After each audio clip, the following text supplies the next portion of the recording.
Ahí tenemos una imagen o varias imágenes. La primera, sin duda, ¿por qué celebramos esta semana?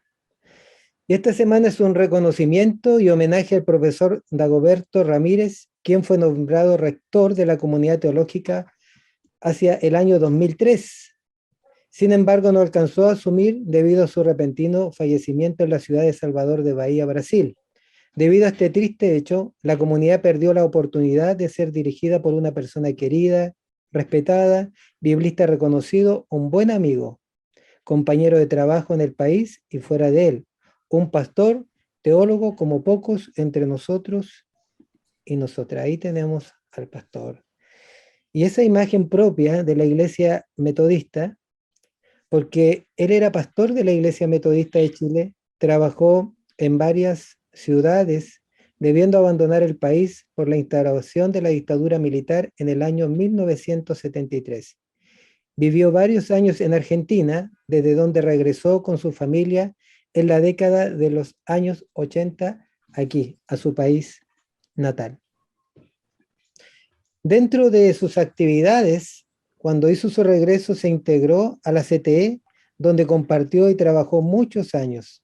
Luego se vinculó con el recién creado Centro Ecuménico Diego de Medellín, del cual fue secretario ejecutivo. Participó con el grupo de biblistas de América Latina, RIBLA, apoyó la realización del curso intensivo de Biblia, el cual se realizó en Chile en el año 2003. Fue docente del área de Biblia y decano de la CTE.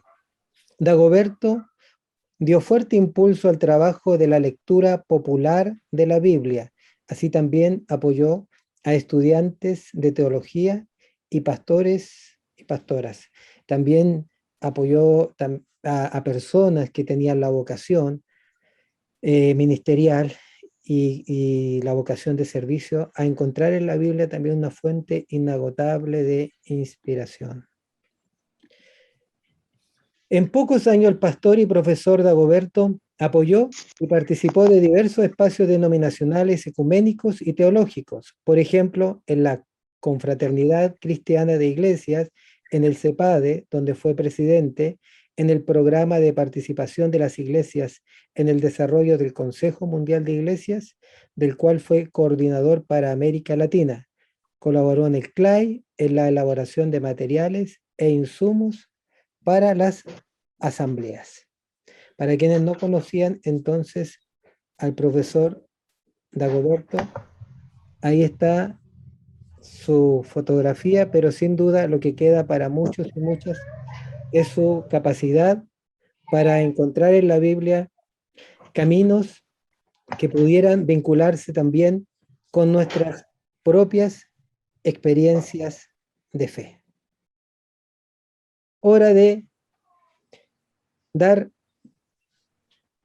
la más cordial de las bienvenidas a la profesora Carmen Grandón Quilodrán. Ella es profesora de nuestra casa de estudio de la Comunidad Teológica Evangélica de Chile, también de acá de Concepción, profesora de historia, también profesora de religión en los colegios, así que compartimos esas experiencias. Profesor Carlos, que yo pertenezco a la Iglesia Metodista Pentecostal de Chile. Soy extremadamente comprometida con mi comunidad de fe. Trabajo allí, colaboro en todo lo que más puedo. Y también le faltó decir que estoy casada hace un poquito más de un año, felizmente casada.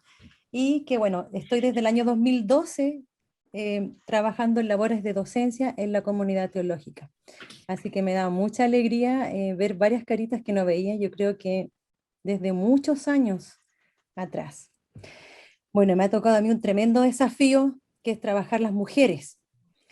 Y bueno, ustedes saben que en historia de pronto hay tanta información, tanto dato, tanto que pasó, que por dónde vino, por dónde fue, por dónde salió, que de pronto se nos desvía el objetivo o la mirada de lo que podemos rescatar de todo aquello, porque la verdad es que no podemos olvidarnos de que la historia o sus funciones tienen que ver con no solamente reconstruir un pasado, sino que idealmente poder aprender de él, poder pararnos en el camino, hacer el análisis y darnos cuenta entonces de qué estamos haciendo mal, qué estamos haciendo bien, qué pasó con ellos o con ellas, qué podemos rescatar, qué no deberíamos volver a repetir. Y como dice la canción, no volver a tropezar con la misma piedra. Ya, pero eso es algo que se transforma en una realidad en nuestras vidas. Volvemos a tropezar con la misma piedra. Es entonces que la historia pierde muchas veces su valor en esto. Ya, yo les voy a contar cómo va a ser la dinámica de lo que voy a compartir. Primero, quiero revisar algunas consideraciones preliminares, ya, sobre todo de qué es lo que se ha dicho de las mujeres, cómo se ha escrito, cómo ellas se han descrito en la literatura. Ya vamos a revisar un poco desde la antigüedad hasta lo que corresponde en la época de la Reforma. Después de eso voy a trabajar a 3 mujeres, escogí 3 mujeres destacadas, de las cuales no se habla mucho, ¿ya? Y bueno, es complejo encontrar información al respecto, también porque tiene que ver con el interés de dejar plasmado la historia de ciertas personas, ya que lo conversamos mucho también en nuestras clases de historia con los estudiantes, quién escribe, o a quién le pagan por escribir, cuál es la intención, o si a lo mejor quiere dejar escondido esa información. O sea, hay muchas cosas en juego, pero por sobre todo las cosas tiene que ver con las fuentes, la lejanía de las fuentes, el tema de la traducción de las fuentes. Ya hoy en día se está gestando una mayor apertura a esto. Y también tiene que ver mucho con las nuevas formas de interpretaciones históricas, las nuevas escuelas de interpretación histórica que nos están permitiendo el acceso y han abierto nuestra mente a posibilidades infinitas de investigación. Los temas ya no se ven agotados, sino que se renuevan las posibilidades de trabajo. Después de eso, yo voy a ir dándoles algunas conclusiones por cada una de las mujeres que vamos a trabajar y de ahí ya vamos a ver conclusiones finales. Esa es la forma de trabajo que vamos a ver hoy. Muy bien, entonces comparto con ustedes mi pantalla para que revisemos estas informaciones preliminares. Lo voy a dejar aquí por el costado porque siempre me gusta ir mirándole las caritas a ustedes. Bueno, escogí la foto de la época. Ya de portada, sabemos que en la época no tenemos fotografías, sino que solamente es las pinturas, incluso aquí un poquitito borrosas, pero es lo que tenemos principalmente de la época. Algunas que han quedado registradas también a través de gráficas, monedas, etcétera. ¿Ya? ¿Qué consideraciones preliminares a mí me interesa conversar el día de hoy? Que primero no podemos olvidarnos de las categorizaciones que se han hecho de las mujeres a lo largo de la historia de la humanidad. ¿Ya? Categorizaciones que tienen que ver con color de piel, con la raza, lugar de donde vienen, que tienen que ver con la edad, las jóvenes, las más ancianas, que tienen que ver con su condición física. Por ejemplo, no es el mismo valor el de las mujeres vírgenes que el de las viudas. Entonces, nos vemos enfrentados a esta categoría que se ha hecho de la mujer a lo largo de la historia de la humanidad, y categoría que se traspasa en valor monetario. Esto no podemos dejarlo en cuenta porque tienen diferentes valor monetario. Vamos a recordar que la mujer se utilizó para firmar contratos, ella fue o en realidad se genera mucho entre las noblezas, estos matrimonios por conveniencia. Ya las mujeres son entonces o fueron utilizadas para aspectos políticos, asegurar economías, tratados, etc. No nos olvidemos entonces de estas importantes categorizaciones que se han hecho de la historia de las mujeres y bueno, hay autoras que han trabajado maravillosamente el tema de todo lo que tiene que ver con género. Tenemos también algo que nos señalan los historiadores, que existe una eliminación de las genealogías femeninas. Tristemente, hay una eliminación de su genealogía dentro de las culturas greco, romano y cristiana. Y no nos podemos olvidar que estas son las culturas clásicas por excelencia. Por lo tanto, nunca pasan de moda. ¿Ya? Y lamentablemente se perdió mucho de esta información en la Edad Media. ¿Qué otra cosa es importante? También entender la forma en que se describe a las mujeres en la Edad Media, ¿ya? Cómo se habla de ellas. Y yo les comparto aquí esta frase, bueno, que la rescata el historiador George Duby en su texto Mujeres del siglo XIII. Aquí hay una imagen entonces de las mujeres, de lo que se pensaba en la Edad Media. ¿Qué podemos saber de las mujeres de las que se ha hablado mucho menos? Nunca serán para nosotros otra cosa que sombras indecisas, sin contorno, sin profundidad, sin acento. Ya vamos haciéndonos una idea de cómo es vista entonces la mujer en la Edad Media. ¿Cómo escriben las mujeres de ellas mismas? Hay un texto muy lindo que es de la profesora María Milagros Rivera. Si ustedes pueden tener acceso, alguna vez el texto se llama Texto y Espacio de Mujeres. Ella hizo una recopilación muy interesante de las mujeres que escriben.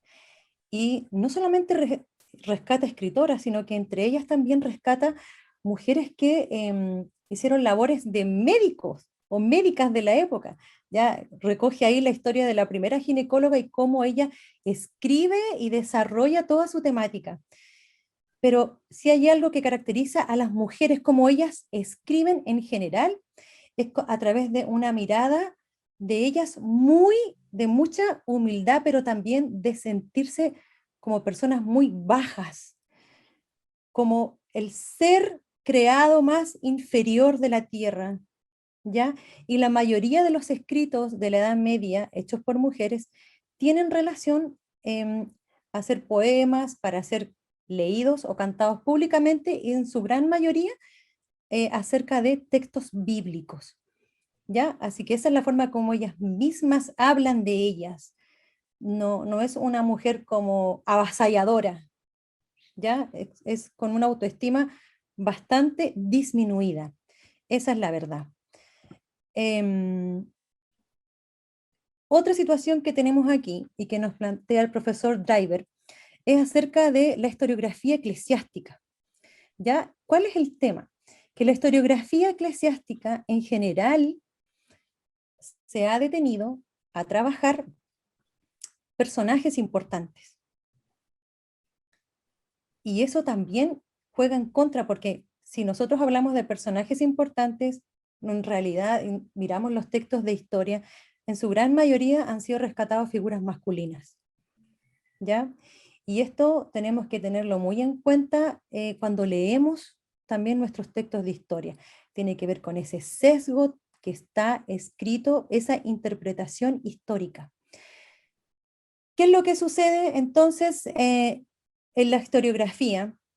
Actualmente se le está dando mucho espacio a todo lo que es historia cotidiana, a las historias como aquello que se mantenía como en secreto, las historias de la vida privada. En nuestro país se hizo una colección importante, también se hizo otra colección para Europa a cargo de George Duby y Felipe Arias. También se está preocupando ahora, ha tomado mucho realce lo cotidiano, aquello que estaba escondido, escribir desde abajo, rescatar historias orales. O sea, ahora se están abriendo esas posibilidades, pero tenemos en realidad una historiografía bastante basada en grandes personajes. ¿Ya? Otro de los fenómenos que vamos a ver en todo el ámbito, cuando estudiamos teología, ustedes recordarán, historia de la Iglesia, que las herencias, las formas, los modelos clásicos, por ejemplo, así como los primeros defensores de la fe, ocuparon del vocabulario, de las palabras utilizadas en griego, se valieron de lo que tenían en su mano, estos patrones se repiten, ¿ya? Y estos patrones también se hacen valederos para la historiografía, para escribir la historia. Por lo tanto, vemos esta tremenda herencia que nos ha dejado el mundo antiguo, el mundo clásico. Además, tenemos que mencionar que, como dicen algunos historiadores, quienes escribieron acerca de mujeres fueron hombres, y en su mayoría sacerdotes, los cuales en realidad no tenían mayor acceso a las mujeres, se supone, salvo los espacios que compartían, los espacios eclesiásticos con ellas. Así que importante también tener en cuenta esto. Y otra de las consideraciones preliminares que quiero compartir con ustedes tiene que ver con las coyunturas, ya de los y de las reformadoras y reformadores. ¿Por qué? Porque vamos a tener a todos ellos y ellas que a lo largo de su trayectoria y de su vida, dependiendo de dónde viven, si son expulsados, si se casan, van a ir cambiando de opinión. Y esto obviamente es una característica de los seres humanos, que con el paso del tiempo cambiamos de opinión, vamos viendo transformadas nuestras realidades. Es parte de la vida, ¿ya? Así que para tener en consideración cuando trabajemos y estudiamos igual historia de mujeres, sobre todo en estos espacios. Y bueno, dentro de las reformadoras vamos a encontrar distintas capacidades, actitudes, facetas, talentos. Entre ellas vamos a tener poetas, compositoras, administradoras de casa, le puse así administradoras para que se entienda que mujeres como la esposa de Lutero administraron la hacienda completa. Todo lo que significaba, desde los chanchitos, la cervecería y la mesa, la atención de invitados, o sea, completamente. Ellas no van a renegar ninguna de ellas de sus funciones familiares, pero también vamos a tener mujeres que van a tener importantes funciones dentro de cargos políticos. Ya vamos a tener algunas princesas, algunas de ellas que son, o van a ser, o fueron, mejor dicho, reinas regentes, ya al cuidado entonces de los futuros herederos. Como verán, tenemos una amplia gama de mujeres a las cuales podemos investigar. Por lo tanto, el tema no se agota aquí. ¿Qué es lo que impulsó a las mujeres destacadas de la Reforma? Bueno, aquí tenemos otra historiadora, entonces Eloisa Graslow nos señala que los cambios que se generaron en el mundo femenino van a estar ligados, a juicio de ella, desde que se escribe esta famosa Carta de Lutero a la nación cristiana de nobleza alemana. Esta carta, que fue escrita en el año 1520, es un tratado inmensamente grande, muy interesante, muy trabajado, porque es el tratado en el cual Lutero habla acerca del sacerdocio universal. Y también es el tratado donde Lutero señala que deberían cerrarse todos los conventos, que son en realidad casi diabólicos, porque la verdad es que los sacerdotes lo que menos hacían era respetar el celibato, ¿ya? Entonces, Lutero, ¿qué es lo que señala en este texto?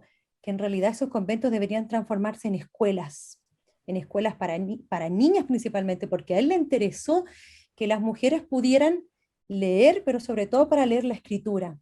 Y dentro de los impulsos que él hace, incluso dentro de las posibilidades de estudio para las mujeres, está también para aquellas que podían ayudar después como maestras, como profesoras de otras niñas. Así que la verdad es que debemos bastante en este aspecto a este tratado que escribe Lutero en el año 1520. Entonces, a juicio de esta profesora, esta historiadora, desde aquí en adelante esto fue un punto de inflexión para permitir el desarrollo de las mujeres, que ellas se atrevieran a poder expresarse, escribir, participar, etc. Además, que no podemos olvidarnos tampoco de los contextos familiares y de crianzas de estas mujeres. Ya en su mayoría, todas tienen acceso a las escrituras, ya a la Sagrada Escritura, a la Biblia. Varias de ellas tuvieron acceso a pensadores humanistas. Algunas, sus padres, estuvieron ligados y conectados con los pensadores humanistas de la época. Y también tenemos en común que desarrollaron y fueron, bueno, algunas enviadas a convento, otras tuvieron la posibilidad de estudiar con profesores particulares, porque debido a las circunstancias del momento de su familia son enviadas a otras casas, pero todas van a tener acceso a la educación. Por lo tanto, esto no es menor y ya nos habla entonces, o ya podemos comenzar a sacar conclusiones de la importancia que tiene la educación en todos los procesos sociales, en los procesos de cambio de la humanidad. ¿Ya? Y ahí está, el conocimiento de las escrituras, que lo volví a recalcar porque me pareció que estaba muy, muy pequeñito, pero para que no nos olvidemos. Voy a comenzar entonces con la primera de las mujeres que escogí, y debo decir que ella me ha sorprendido gratamente porque en realidad que es muy, muy desconocida, Bárbara Pirker-Mayer. No, me cuesta pronunciarlo en alemán, pero ahí está el Patrick, si me puedes ayudar, Patrick, porque mi pronunciación del alemán es Es malísima. ¿Cómo se Pirkheimer. pronuncia? Pirkheimer. Pirkheimer. Eso, Pero gracias. se dice, pero digamos, no hay por qué tratar de hablar como alemán. Si se dice Pirkheimer, igual se entiende. Se entiende. Gracias. Patrick, era emocionante tenerlo en la clase de Reforma porque me traducía algunas frases textuales del alemán. Entonces eso enriquecía muchísimo porque veíamos el contexto, el significado de la palabra, así que muchas gracias, Patrick. Bueno, entonces de ahora en adelante también le vamos a llamar Cáritas, porque este es el nombre que ella va a tomar, ¿ya? Una vez que ingresa entonces al convento. Vamos a ver lo interesante que es la vida de esta mujer, de la cual no se habla mucho, la verdad, no hay mayor información que podamos encontrar en las redes sociales, porque las redes sociales siempre son una o dos las que más sobresalen. Bueno, estos son los datos primero biográficos que tenemos de ella. Nace en el año 1467. Va a pertenecer entonces a una familia patricia, es una familia, recordemos que los patricios eran la clase rica, la clase terrateniente en el Imperio Romano, y que eso logra traspasar después al resto de Europa. Se conservó el concepto, pero las familias patricias eran las familias adineradas en Roma. Ellos eran comerciantes, dueños de una de las mayores casas europeas entonces en la Edad Media, y su padre, el papá de Bárbara, lo que hizo fue que él se doctoró en Italia entonces y pudo estudiar todo lo que corresponde a la tradición humanista y renacentista. Por lo tanto, desde pequeña, ella y todos sus hermanos estuvieron en contacto con estas ideas, las ideas humanistas. Eso va a marcar la vida de toda la familia, ¿ya? Porque varios de sus hermanas se van a ver involucrados, y su hermano varón también, en estos movimientos, en el humanismo. Por lo mismo, o sea, hay una preocupación de su padre para que ella pueda ser enviada a estudiar, y para eso se elige el convento. Ella va a ingresar al convento de las Clarisas en la ciudad de Nuremberg para recibir educación en latín, pero también hay algo muy destacable en ella, y es que va a organizar la biblioteca del convento. Y se dice que gracias a ella la biblioteca alcanza un ordenamiento y una importancia que no había tenido antes. Cuando ella es enviada al convento a estudiar, no fue enviada para hacer sus votos, por si acaso, monásticos, solamente es para que ellos se hicieran cargo de su educación. Posteriormente, entonces, ella va a tomar los votos. Y cuando ella toma los votos, va a cambiar su nombre religioso a Caritas, que significa amor. El convento de las Clarisas, que al que ella va a asistir, fue fundado en el siglo XIV y es un convento que es de característica completamente cerrado hacia el resto del mundo. No hay contacto, están dedicadas a la oración, a sus votos de pobreza, la contemplación, ¿ya? Y decir entonces, bueno, que las Clarisas es entonces el ala femenina que corresponde a la orden masculina de San Francisco de Asís, ¿ya? Para el dato ahí. Para el año 1503 ella fue abadesa y algo característico de ella va a ser su contacto entonces con algunos humanistas. Ahí está el nombre de varios humanistas y también se dice que ella tuvo acceso a la lectura del Nuevo Testamento que tradujo Erasmo de Róterdam. Su hermano, como yo les anticipaba, también su hermano Willibald perteneció al grupo de humanistas y se cree, o sea, se dice que su hermano efectivamente fue amigo de Felipe Melanchthon. Ya, por lo tanto, su hermano adhiere a la reforma protestante. No así ella no adhiere nunca en ningún momento a la reforma protestante. Pero, ¿cuál es la situación? Que vamos a recordar que en Alemania, como cada príncipe elector tiene voz y voto, algunos deciden que su ciudad quede dentro de la reforma y otros no, algunos siguen siendo católicos. Entonces la situación se genera aquí, es que la ciudad de Nuremberg adhirió a la reforma y Lutero ya, lo recordamos en su escrito entonces, que les mencioné anteriormente, había hablado acerca de eliminar los conventos. Por lo tanto, aquí se va a desencadenar la situación que va a hacer que esta mujer pase a la posteridad de la siguiente manera, o sea, como una mujer capaz de resolver conflictos a través del diálogo. ¿Ya? Porque, ¿qué pasó? Ellas se niegan a salir del convento.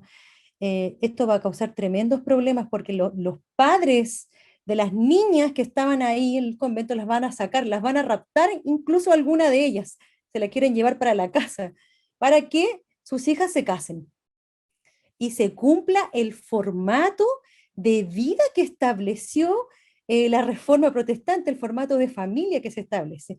Las mujeres, los sacerdotes casados, las monjas saliendo de los conventos para casarse también.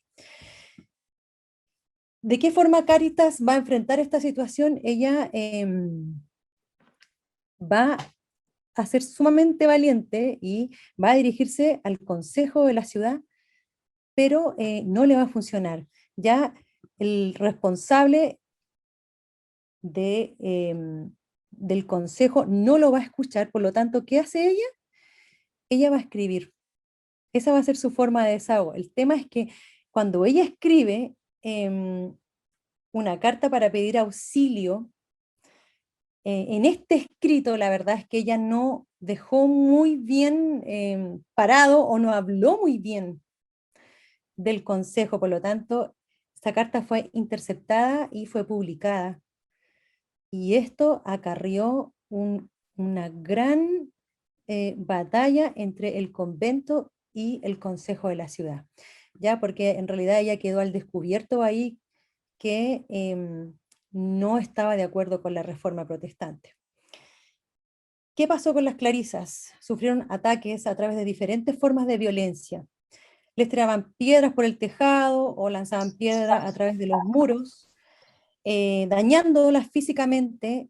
Como yo les conté, las familias sacaban a sus hijas, se dice que también algunas fueron secuestradas, sacadas con violencia y obligadas a casarse.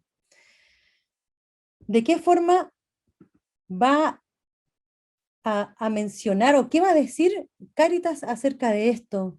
Esta es parte de su pensamiento. Miren lo que señala ya sobre los evangélicos. Los evangélicos deberían aprender de la actitud tolerante de los turcos, que toleraban otras religiones, ¿ya? Ella se da cuenta que hubo una especie de encerrón, o sea, de no aceptar al que piensa distinto, que fue también parte de las características del proceso de reforma. Recordemos que los movimientos radicales y todos aquellos que pensaban diferente, no les era permitido sus credos, eran perseguidos, muchos de ellos mueren en el campo de batalla. Por lo tanto, su queja o su actuar también va a estar sobre esto.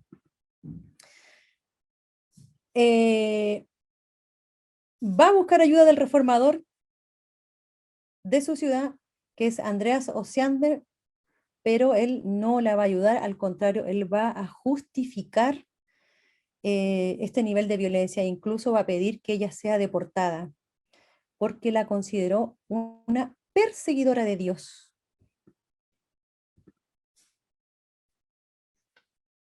¿De qué manera entonces vamos a ver que ella va a conseguir ayuda?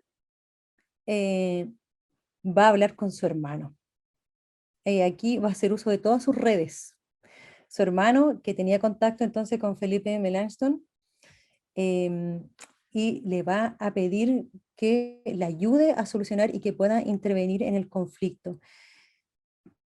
Y esto se va a llevar a cabo efectivamente porque Felipe Melanchthon va a asistir a la inauguración de una escuela y en ese momento ella logra conversar con él. ¿Qué es lo que argumenta? Le argumenta a Felipe Melanchthon, ella: yo y mis hermanas no colocamos nuestras esperanzas en las obras humanas, mas sí en la gracia de Dios. Este es el argumento de Cáritas para enfrentar a Felipe Melanchthon y pedirle que el convento no sea cerrado. Señalo también algunos detallitos porque al ser un convento tan cerrado hacia el resto del mundo, ellos se comunicaron a través de una ventana, o sea, fue todo bien resguardado. Pero aquí Felipe Melanchthon se da cuenta en realidad que, o sea, estas hermanas también habían encontrado salvación adentro de los espacios, adentro de los muros. Y como efectivamente le dice ella, la fe no estaba puesta en las obras, sino que en la gracia de Dios. Entonces vemos que también a través de esta frase, Cáritas estaba al tanto de todo lo que estaba pasando. O sea, para ella no era desconocido los escritos, ni estas nuevas formas de mirar la fe. ¿Cómo acabó la historia?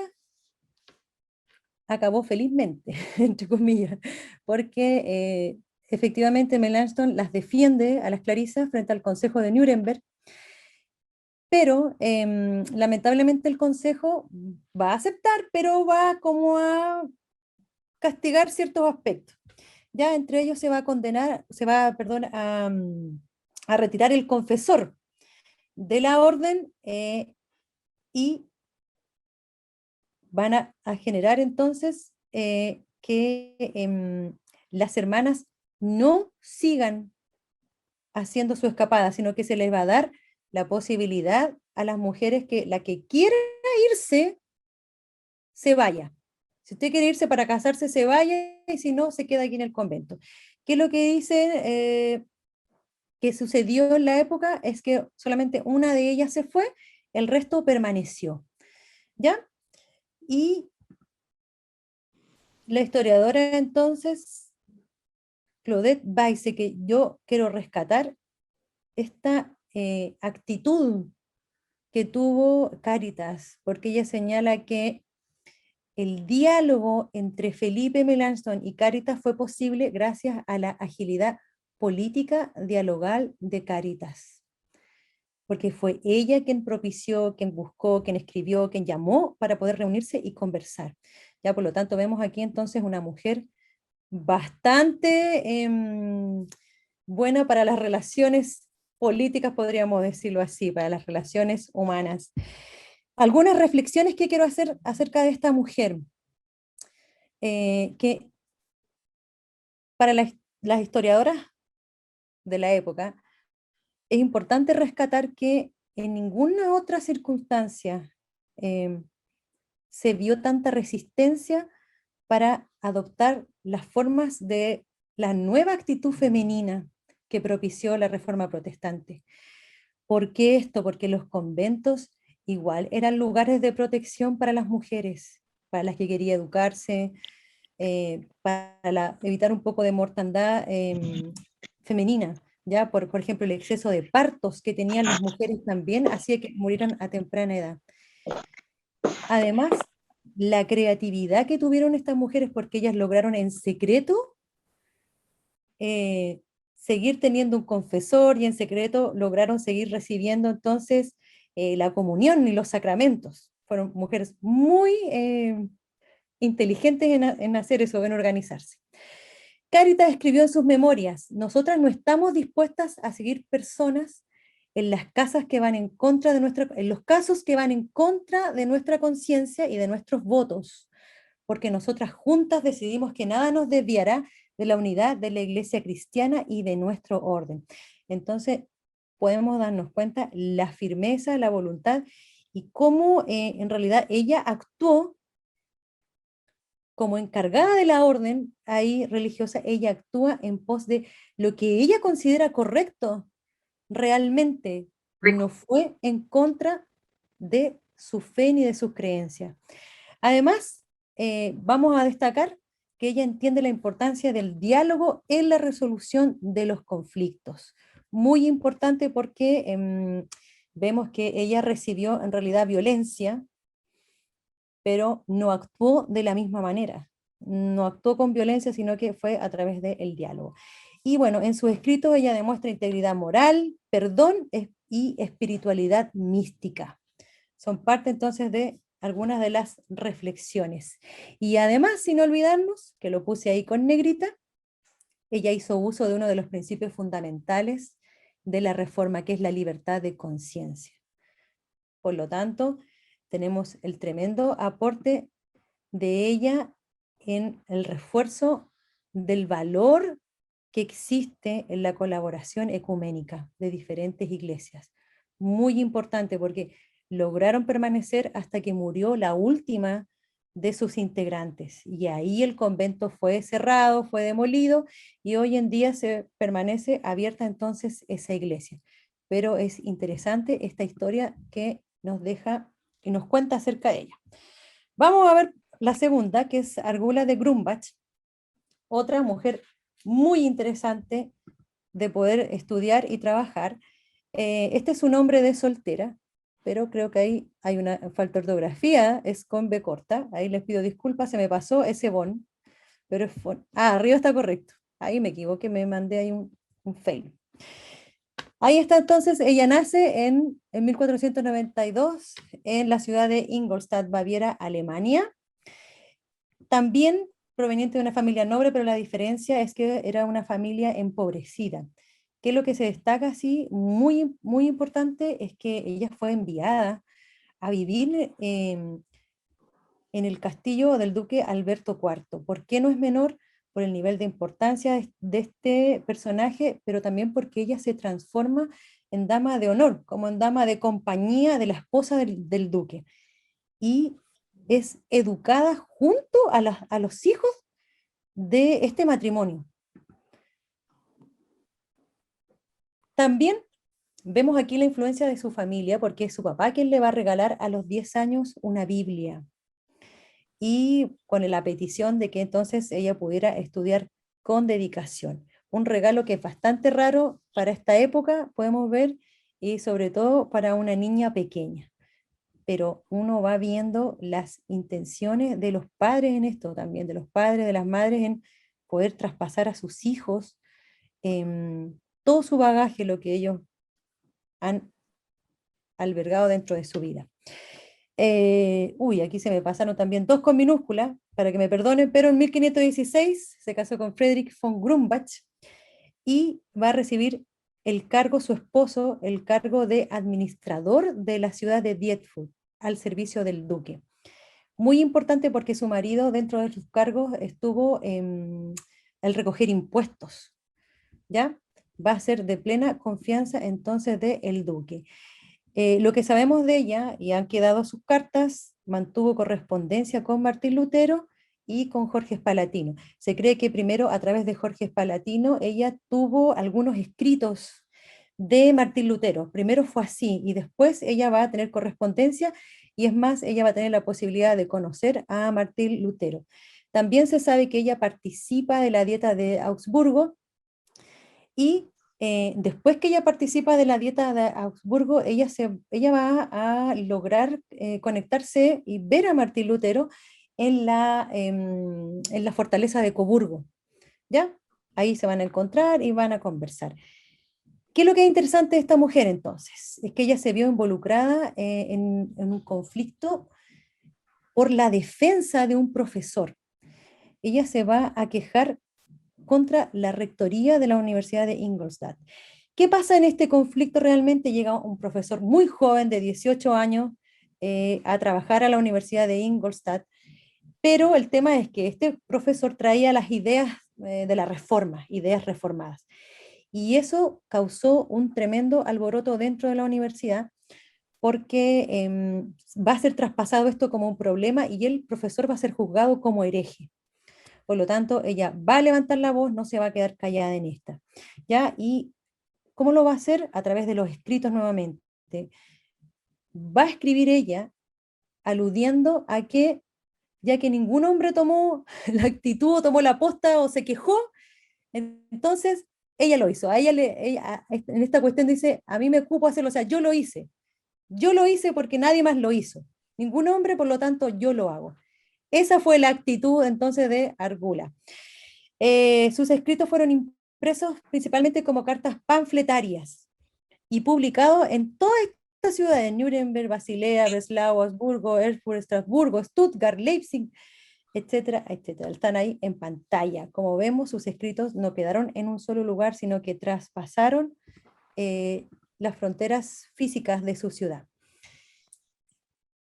¿Qué es lo que la hace admirable? Que a los ojos, bueno, de Lutero y de otros reformadores, primero el conocimiento bíblico de ella, ¿ya? Porque en los escritos, si hay algo muy interesante de todas las que escriben las mujeres en la Reforma Protestante, es que hay mucha utilización de los textos bíblicos. Por lo tanto, se admira el conocimiento que ellas tienen, el coraje de ir y publicar y siempre utilizando entonces esto que había revolucionado a toda la Reforma Protestante, a todas las personas en la época, que era la justificación por la gracia y la fe solamente. ¿Qué pasó? Que obviamente su esposo fue presionado para que la presionara a ella a que dejara de hacerlo. Ella no dejó de hacerlo y bueno, esto le costó el trabajo a su esposo. Y esto trajo consigo pobreza a la familia. Pero también hay que señalar que su esposo nunca dejó la Iglesia Católica, o sea, ellos fueron absolutamente independientes en sus creencias. ¿Ya? Algunas reflexiones importantes: saber que en el año 2005 la Iglesia Territorial de Baviera creó una fundación llamada Argula von Grumbach. Y esta fundación está dedicada hasta el día de hoy a promover los derechos de igualdad entre hombres y mujeres en la Iglesia Evangélica Luterana de Baviera. ¿Ya? Muy interesante porque ella quedó entonces para la posteridad como una luchadora de los derechos. Tengo entendido que esta fundación incluso tiene presupuesto porque van haciendo trabajo, hay investigación, hay premios para quienes escriban y trabajen acerca de esta temática de igualdad de derechos. Que también es destacable en ella la independencia y la valentía para hacer y para escribir también defendiendo lo que a ella le pareció injusto, que obviamente están acorde a los principios de la Reforma Protestante. Es la primera mujer reformada de Europa. ¿Por qué se le considera así? Porque es la primera que se pronuncia públicamente en la defensa entonces de lo que correspondía a los escritos de Lutero. ¿Qué es lo que Lutero señala de ella? En el año 1524 escribe entonces a Johannes Dresman. La noble mujer Argula von Stauffen tiene una ardua lucha en este estado, con un espíritu grande y lleno de palabras de entendimiento sobre Cristo. Ella merece que nosotros oremos por ella, para que Cristo venga a triunfar a través de ella. Ella atacó a la Universidad de Ingolstadt con escritos, porque ellos obligaron a un joven llamado Arsacio a una vergonzosa retractación. Ahí está entonces Lutero refiriéndose al conflicto en la Universidad de Ingolstadt y cómo ella lo va a enfrentar, la valentía que tuvo de escribirle. Se dice también que, bueno, Lutero y Argula se escribieron muchas cartas, incluso ella les da consejos acerca de los niños, de amamantamiento, o sea, escribió de todo tipo de comentarios y de distintas facetas de la vida. Así que muy interesante todo el escrito que hubo entre ambas. Y me voy entonces con la última rápidamente, porque el tiempo nos está alcanzando. Catalina Zell, esta tremenda mujer que va a adquirir entonces, ahí le pusimos el apellido de su esposa, Catalina Schutt de Zell. Nace en una familia burguesa también en Estrasburgo en el año 1497, también su padre, comerciante, artesano, carpintero, y nos damos cuenta que se repite el patrón. Va a tener acceso a la educación, porque bueno, en Estrasburgo se consideró dentro de todas las ciudades de la época una de las más abiertas, más avanzadas, un poco más liberales. Ya, por lo tanto, en Estrasburgo ya existían colegios de niñas. Catalina se hizo parte del movimiento protestante desde bastante joven. Ya ella le gustaba mucho ir a escuchar los predicadores y uno de esos predicadores entonces fue Mateo Zell. Ella se casa con este predicador, tienen 20 años de diferencia y él se va a transformar en el primer pastor de la iglesia evangélica reformada de Estrasburgo, Mateo Zell, su esposo. Van a tener una historia bastante trágica en realidad porque nacen sus hijos pero fallecen siendo bebés y de ahí en adelante no van a tener más niños.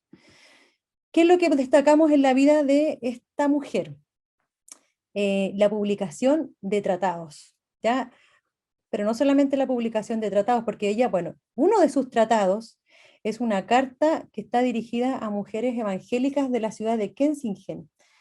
En esa ciudad, precisamente, como el gobierno de esa ciudad era católico, exilió a todos los varones protestantes. ¿Qué es lo que hizo Catalina y su esposo? Reciben a estos hombres, por lo tanto, ella escribe cartas de consolación para aquellas mujeres que quedaron en la ciudad. Ya cartas muy hermosas, donde ella le habla de que no están solas, de la compañía de Dios, le habla de que los pensamientos de Dios son de bien para ella, es una carta muy hermosa. Además, Catalina organizó el alojamiento de todos los refugiados, de todas aquellas personas que tuvieron que arrancar. Ella se encarga también de esto y lo que también es una labor diacónica. Ella tuvo la función como una verdadera diácono dentro de la iglesia. El segundo tratado que ella va a escribir recibe el nombre de Defensa de Inocencia y este tratado es para defender a su marido. ¿Ya? Muy interesante porque ella va a escribir sin contarle a él en secreto y esto va a ser publicado, porque ¿qué es lo que le interesó a ella? Defender a su esposo. La gente estaba hablando mal en la época y había muchas calumnias con respecto a que el esposo la engañaba, pero todo era para poder argumentar en contra del celibato, porque su esposo había roto el celibato. ¿Ya? Porque lo interesante de Mateo Zell, que fue dentro de los primeros en casarse, dentro de los primeros sacerdotes en casarse. Por lo tanto, a este matrimonio le tocó vivir más duro el tema de las críticas. También tenemos que ella escribió devocionales bíblicos, publicó un pequeño himnario evangélico dentro de sus obras. También va a estar ella trabajando el tema de la intolerancia religiosa. Es otra además de las reformadoras que se va a quejar de esta tremenda intolerancia en los ataques contra Zwinglio, contra los anabautistas y contra este reformador radical también que era Gaspar Strengfeld. ¿Ya? Ella se va a manifestar con respecto a la intolerancia religiosa que existe en la época. Va a ser famosa también por la cantidad de viajes, porque conoció a varios de los reformadores, como vemos aquí en la pantalla, tuvo contacto, conversaciones, visitó por las casas con su esposo o sola. O sea, ella se movió a compañía e independientemente. Y bueno, lo que se sabe de ella también es que predicó 2 o 3 veces en su vida y que una de estas predicaciones correspondió al funeral de su esposo. El nombre que recibió ella es Madre de la Iglesia. Y aquí tenemos otro historiador, Martin Jung, señala acerca de ella. Nada podría expresar mejor que este término, su autoentendimiento, pero también su significado para la reforma en la región del Alto Rin, el que ella adquiriera entonces el nombre de Madre de la Iglesia. Y aquí yo les transcribí en una traducción libre entonces, mía, lo que ella señala, un escrito de cómo Catalina se defiende cuando escribe. Dice, Pablo dice, las mujeres deben callar en la iglesia. Aquí yo respondo, ¿no saben también que él dijo en Gálatas 3, en Cristo no existe ni hombre ni mujer? Y que Dios dice en el 2º capítulo del libro del profeta Joel, acontecerá después que derramaré de mi espíritu sobre toda carne, vuestros hijos y vuestras hijas profetizarán. Aquí entonces uno de los textos bíblicos que ella utilizó para defenderse del por qué ella escribía, porque tuvo que defenderse por qué escribía. Muy interesante que no solamente ella hizo utilización de este texto, sino que fue una especie de versículos compartidos entre varias de las que escribieron. Ellas se apoyan entonces principalmente en el profeta Joel. Ahí está entonces de donde lo traduje libremente. Y algunas reflexiones. La verdad es que se entiende que Catalina pudo escribir gracias a que, en primer lugar, su marido era bastante más liberal. Ya no la opacó, le permitió que lo hiciera, o sea, hubiese sido imposible quizás que ella hubiese llegado tan lejos si él no lo hubiese permitido. Ya probablemente, como le pasó a Argula, que hubieron presiones para que ella se callara, en el caso de Catalina fue distinto. Fue una mujer profundamente activa, se involucró con los pobres, labores diacónicas, vimos que recibió entonces a los refugiados, etc. Y quiero destacar esto que a los ojos del profesor Martin Breitenfeld, ¿qué es lo que hace posible que esta mujer destacara tan fuerte o de manera tan importante? Tiene que ver con los siguientes 4 puntos. Tiene que ver con su inteligencia y su formación escolar desde pequeña. Tiene que ver con que ella vive en una ciudad que es tolerante y pluralista, relativamente tolerante y pluralista, ¿ya? O sea, vemos también cómo las coyunturas, los contextos históricos afectan al devenir de estos personajes, que con la muerte de sus hijos también ella se dispuso al trabajo de escribir, o sea, como quien dice, le quedó tiempo libre y lo supo aprovechar bien. Y contó, como les dije yo, con un marido que la respaldó plenamente. Esto es lo que hizo posible entonces que ella pudiera escribir. Y pero no me puedo ir sin dejarles entonces algunas conclusiones no finalizadas, porque uno sigue repensando la lectura, repensando y haciendo ese ejercicio. ¿Qué es lo que es muy importante en general en las reformadoras que trabajé yo? El conocimiento bíblico y la formación humanista. No podemos renegar de ello. Que varias de ellas van a escribir amparadas entonces en el texto bíblico de Joel capítulo 2. Y derramaré mi espíritu sobre toda carne.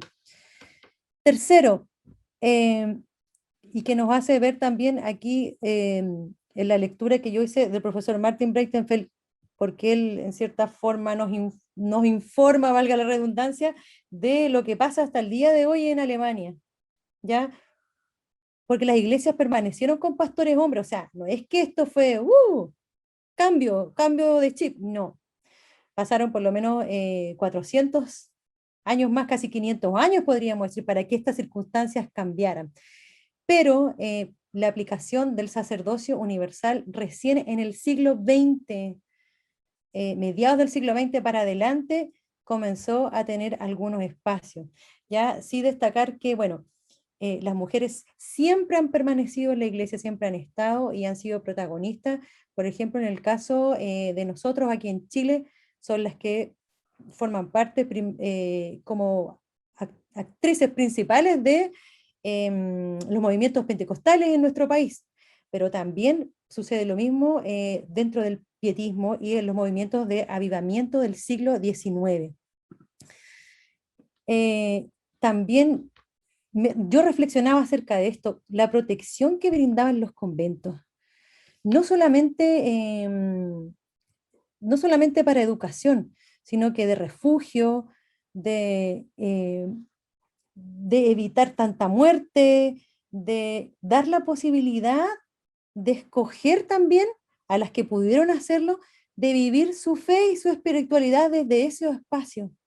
Y cómo esos espacios van a ser cerrados en algunas ciudades debido a estas nuevas ideas, o sea, nuevas ideas que van a arrasar en cierta forma con las formas de espiritualidad de algunas personas, que también nos queda eso para la reflexión. También dentro de las conclusiones decir que la reforma se vivió a través de cartas, documentos, se conversó en las calles, en las casas, en las ferias, en las mesas, etcétera, etcétera.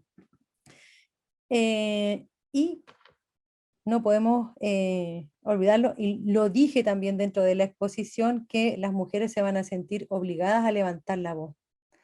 Ya esta idea de que si tú no lo hiciste, fíjense que una de ellas incluso argumentó que es como el burrito de Balaam. Ella igual vio lo malo, así como el burrito avisó, ella igual quiso avisar. Era parte del argumento teológico que ocupaban para escribir. Ellas se sintieron respaldadas por la palabra de Dios para poder hacerlo. Destaco la independencia también, la autonomía de estas mujeres. O sea, ya vimos que si el marido era católica, ella permaneció dentro de la reforma. Vimos el último caso con Catalina, que escribió sin avisarle a su esposo. O sea, hay autonomía e independencia de estas mujeres que estudiamos. Y bueno, no puedo dejar de no nombrar aquí el caso de Lutero, porque yo no trabajé a Catalina de Bombora, que es la más famosa, de la que podemos encontrar más información en realidad, pero tener en cuenta que sí, Lutero tenía roles bien definidos. Eso es algo que no podemos olvidar. Si bien él aprobaba que un hombre lavara los pañales, él decía que a la mujer la peor vestimenta que le quedaba era la toga de sabio, ¿ya? Así que las funciones están bien definidas para Lutero en el caso de hombre, la mujer, y no podemos tampoco hacer la vista ciega en aquello. Eso es un poco, entonces, de estas conclusiones que sigo yo aquí trabajando en mi cabecita, en mi mente, haciendo ese ejercicio.